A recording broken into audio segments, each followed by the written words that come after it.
In this video, we will talk about identity-based networking. Identity-based networking using .1x is a network access control protocol that provides a framework for authenticating devices and users before they can access network resources. So it is commonly used in Ethernet and Wi-Fi networks to enforce security policies based on the identity of the user or device. So how it works? For example, it has mainly three different components, okay? So the first component is supplicant, that is the device or user seeking access to the network. The second component is authenticator, that is the network device, for example, a switch or wireless access controller that controls access to the network. And the third component is authentication server, typically a radio server that validates the credentials provided by the supplicant.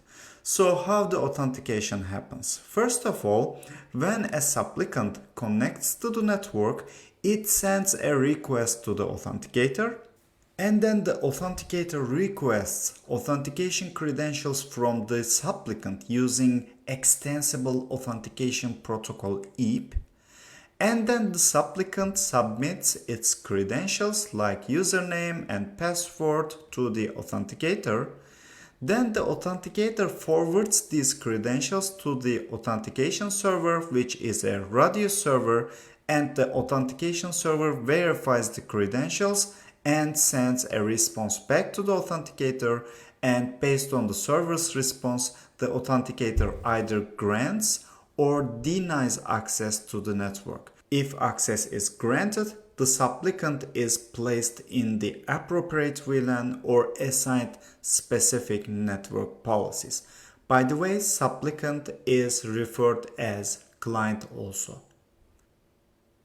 Identity-based networking leverages user or device identities to control access to network resources and enforce security policies. So this approach, guys, integrates authentication and authorization processes to manage and restrict network access based on individual or device identities. So authenticator can be a wireless controller or switch, as I told you.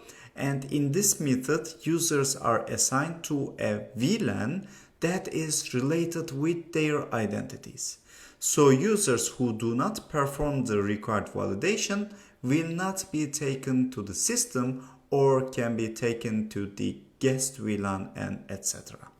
So this is how the configuration looks like. Okay, first of all, you need to enable AAA. Okay, you need to go ahead and type AAA new model to enable AAA model on the switch to use .1x authentication.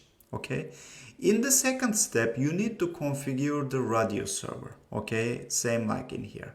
So this is to define the radio server that will handle the authentication requests.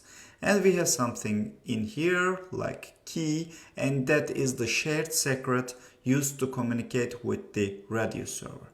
Then you go ahead and define the radio server group if you have like more than one radio server, okay, like in here.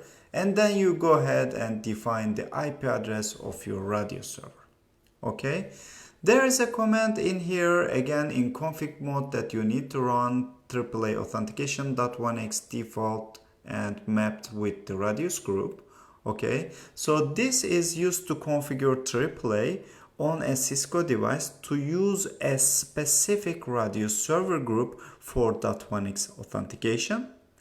Then there is another command that we are running in here which enables .1x globally on the switch itself.